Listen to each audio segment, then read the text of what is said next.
Hello, my dear. How are you? I sincerely hope your answer to that question was, Sabrina, I'm fantastic. And if it wasn't, we're going to dive into that in today's conversation here on my coaching corner. It's so wonderful to have you here with me. We're going to talk today about the 3 signs that you're stuck in a self-doubt loop. And I'm going to give you some tools to take away of how to break free from that.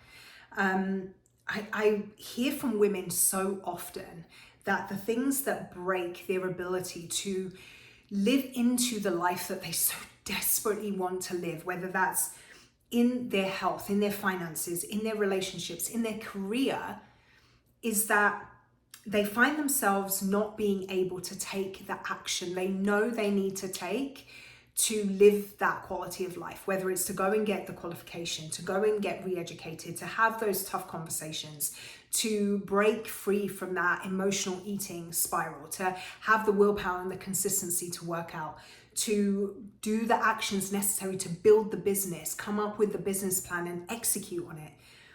They get stuck in inaction because of self-doubt.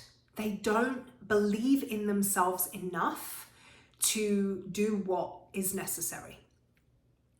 I often say, you're not lazy, you're not incapable. Your belief you just don't believe that you're worth the effort required. Did that sting a little bit? Because if you've ever said, oh, I'm just lazy, or I'm just a procrastinator, oh, I just don't have the willpower. It's not that any of those things are true. It's that you don't believe that you're worth the effort required to live out something different. My name is Sabrina Militello. For those of you that don't know me super well, I'm a coach and founder of Empower Her Coaching.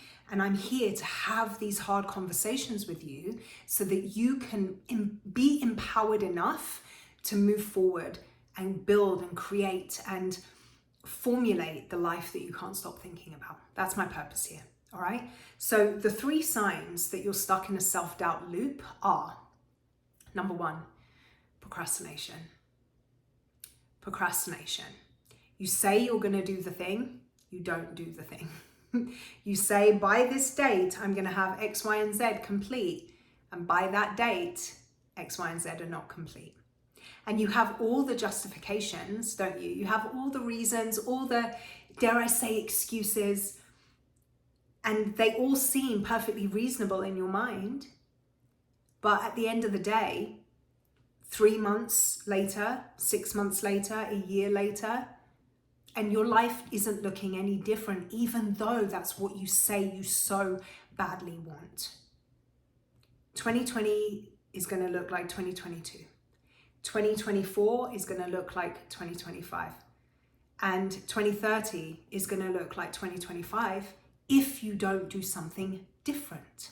So I often say to the clients that I coach when we get deep into their transformation process with me that if you want something different, you're going to have to do something different. And the reality of that is that you're going to have to work through really, really uncomfortable feelings, really uncomfortable emotions. I was on a session with a client that I have just yesterday, and we were talking about how she's walking through a really hard self-belief, self-image season right now. In the midst of her building and creating and expanding, she's really struggling with her identity. She's struggling to show up because her identity is like the old version of her is holding on tight because it knows that it's on limited time, right? It knows that there's a version of her that is trying to take the reins, that is going to call forward so much in, and its literal survival depends on her continuing to play small. And so it starts to feel very uncomfortable. It starts to feel scary and confronting and sometimes re-triggering if healing is a part of your growth process. But that is what is necessary. Those things are not reasons to run away from what it is that you're trying to call forward. They're reasons to dig in, lean in, and trust the process, because that is your becoming. I heard somebody put it this way today, a coach that I greatly admire. She said, you're becoming someone you've never been before. You're becoming somebody you've never been before. Of course, that's going to feel ugly. Of course, that's going to feel hard and like a struggle and like you don't quite know what's going on. It doesn't quite fit. You've never been this version of you before. And so it's going to feel hard. And the longer you procrastinate on doing what is necessary, the more you're rescheduling the very life you wish that you had. I had a client once and her brain blew off when I gave her that sentence. You're procrastinating your joy. You're rescheduling your freedom. Because she could see the truth of where that is real for her in her life. Procrastinating on doing the things you know you need to do to get out of the situation, to expand your knowledge, to elevate in your skill set, to enhance your finances, to build that business, to improve your health. It just keeps you stuck in the very reality that you say you don't want. So a simple way to know that you're in a self-doubt loop is that you procrastinate. You procrastinate on doing what is necessary because you don't quite believe that the effort required, that you're worth that. So that's number one. The second way to know whether you're stuck in a self-doubt loop is overthinking. And this is one that shows up for the high-performing women that I coach a lot. It showed up for me a lot in my life. My peers in the industry, it shows up for them a lot. And notice I say it shows up, not that it showed up, it shows up. The thing about overthinking that I think people don't understand is, while I don't believe it's a personality trait, I don't believe that it's a fixed part of who you are, that if you're an overthinker, that's it. Well, sorry, I guess you're not allowed to have your dreams. I don't believe that. But I do, at least speaking from my experience, overthinking is very much part of my nature. It's very much part of how my mind works. I have a very anxious mind, so I get stuck in thought loops, right? The difference is I no longer allow the thought loops to be louder or to have more power over me than the ambition that I have, the dreams that I'm running towards. That's the difference, right? You can be an overthinker. You can overthink in your journey and take action towards your goals. They don't cancel each other out. It's not a zero-sum game, right? You're an overthinker. Well, sorry, I guess that's just your lot. No, you can be an overthinker and still make progress towards your goals. And I'm wondering if you've put yourself in that no-sum game with this stuff. If you've decided that because you have this quirk in your personality or this irk in your thinking process, that the life you want just isn't available to you. It's just not going to be possible for you. It's what I also believe about conditions like ADHD, ADD, even autism.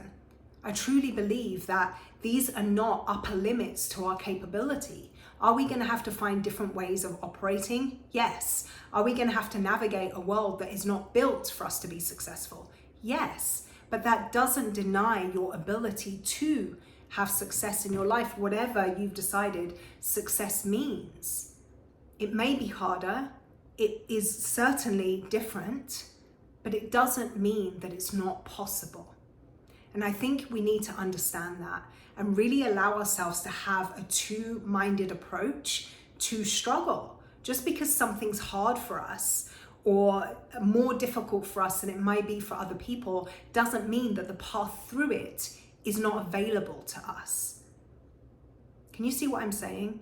So if you've identified as an overthinker and you're allowing that to stop you from making the progress you want to make, I need you to call bullshit on that. I need you to start asking yourself better questions. Instead of getting stuck in thought spirals that take you down the what if it doesn't work, what if I can't do this, what if it ends up badly, what if, you start asking yourself, how can I create this? What would make it possible for me to do this? What is the next step that I would have to take to make that real? Start asking yourself better questions, because your brain is wired to answer the questions you ask it. You do understand that, right? It's basic neuroscience. Our brains are wired to answer the questions we ask. We just ask really crappy questions. Get into a cycle and a habit of asking yourself more empowering questions, and the overthinking no longer will be big enough or loud enough or exhausting enough to have more power over you than what it is that you want to call forward into your life. So we have clue number 1 that you're stuck in a self-doubt loop is that you procrastinate. Clue number 2 that you're stuck in a self-doubt loop is that you overthink. Clue number 3. Now this one may punch you in your stomach a little bit, and I'm not going to apologize for that. Clue number 3 that you're stuck in a self-doubt loop is that you compare yourself to other people. The age that we live in of social media makes this incredibly easy to do. And that is a problem, right? It's one of the reasons why I think social media gets such a bad rap. People talk shit about social media all the time. I don't have a negative experience with social media.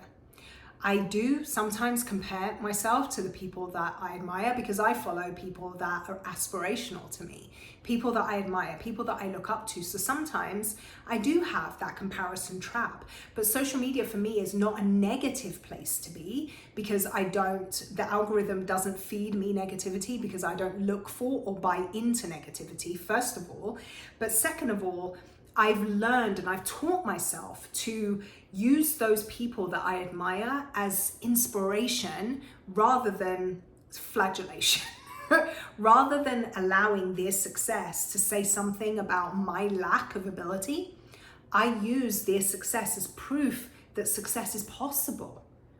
And that's where we need to shift it, right? Because comparing yourself to somebody else can actually be a very positive thing. It can give you some guidance as to some skills that you need to develop. If you admire somebody who's a great speaker and you want to speak on stages one day, or you want to just be able to put out a video sharing a thought that you have without cringing into your soul, then following that person, studying that person, kind of taking what they do and how they do it as learning lessons can help you develop that skill. But only if your mindset is in the right place. If you're constantly going to other people to compare your inadequacy, you will always find proof of your inadequacy. Whatever you go out and look for, you can find. If you're going out every day looking for reasons why the world sucks, human beings are terrible, and our society is destined to fail, you will find it. You'll find it. But if you go out every day looking for reasons to smile, to connect, to see the beauty that exists in our world, you'll find it. So this is really about governing your attention and mastering where your focus goes, right? Remember that, speaking on social media again, but remember that the most well-paid people in the world are paid to steal your attention. Have you ever thought about it like that? The people that build the social media algorithms, the people that do advertising, the people that are marketing geniuses, they are paid the best money in the world because they are masters at stealing your attention. So you have to steal that shit back. You have to decide that actually what I'm going to focus on is what builds me, what grows me, what expands me, and everything else can just be noise. But that has to become a decision that you make. So you're not going to these people that are in your circle. Maybe they're family members, maybe they're good friends, maybe they are long distance acquaintances that you admire, you look up to, you think, oh man, if I was more like that person, maybe this, and this would be different. Stop comparing your inadequacy to them and start thinking, what is it that I can learn from them? What is it that I can take away from them that will help me grow in that skill set or that capability or that ability to communicate or that ability to connect, that ability to create, that ability to expand and be better. Use comparison, or human nature. It's a very fundamental part of being a human being, is that we compare. For me to sit here and say, stop comparing yourself to other people, it's just redundant, right? Have you ever had that experience where you've like expressed something to somebody and they've said, well, stop comparing yourself to them? Well, thank you for that advice. Great. Yeah, I'll see you next week. It's redundant because it is a very fundamental human nature thing to do. But instead of using comparison, our need, for want of a better word, to compare for evil, let's use it for good. Let's use it as guidance. Let's use it as a North Star, as a compass to help us move closer to where it is that we want to be. Let them inspire you. Let them teach you. Let them be aspirational to you, to kind of point out the ways in which you need to develop and how to go about doing that, rather than just sitting there and saying, well, that person is such a great speaker, or that person is so fit, or that person has so much money, or that person has so much freedom. I wish I could be like that. Well, wishing and hoping are not strategies to improve your life. Learning is. So the 3 ways in which you can identify that you're stuck in a self-doubt loop show up as procrastination, overthinking, and comparison. And these things show up specifically within the self-doubt conversation, because these are the things that put in those little nuggets of, I don't know if I can, maybe I can't. Whether it's comparison telling you, oh, I'll never be as good as her, so what's the point in even trying? Or it's overthinking telling you, well, I've tried this 72,000 times before and nothing ever works for me, so what makes this time different? Or procrastination telling you, well, I've never been able to do it before, so I don't think I'm going to be able to do it now. What's the point? However it shows up for you, understanding that building your self-worth and your self-belief are the things that are going to move your life in the direction you want to go. Sure, I could sit here and give you so many strategies about how to build this business, how to lose this amount of weight, how to heal your relationship, how to build this amount of money in your savings, how to have great health habits, things that I have learned how to do, and I know I can teach you how to do. I can do all of that. But if you don't have a belief that you are capable of the result you desire, no amount of how to is gonna penetrate, because the self-doubt loop of procrastination, overthinking, and comparison is going to continue to steal your attention.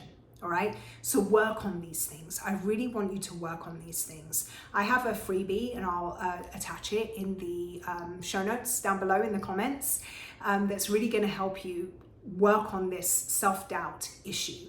I created it specifically around that self-doubt conversation. So just click on the link below, you'll be able to download it. It's a nice little guide for you that will give you some practical steps to expand on this conversation we've had right now and give you kind of action steps that you can take moving forward. I hope this has served you. I hope you know by now I've been coming live in this coaching corner. Gosh, I don't even know how long I've been doing these, like 3 years sporadically, but very consistently over the last 18, 19, 20 months, something like that. And I really hope that these conversations are serving you to empower you into a different belief system about you, what is possible for you, and what you're capable of. That's my desire here. So give this a thumbs up if it's helping. Consider subscribing to the channel. I would very much appreciate that. And let me know in the comments or shoot me a DM anything that you're kind of pulling away from these conversations, anything that's coming up for you, any questions that you have that we can expand the conversation. You know that I'm here for that, and I would be honored to serve you in your growth process. Take care of yourself.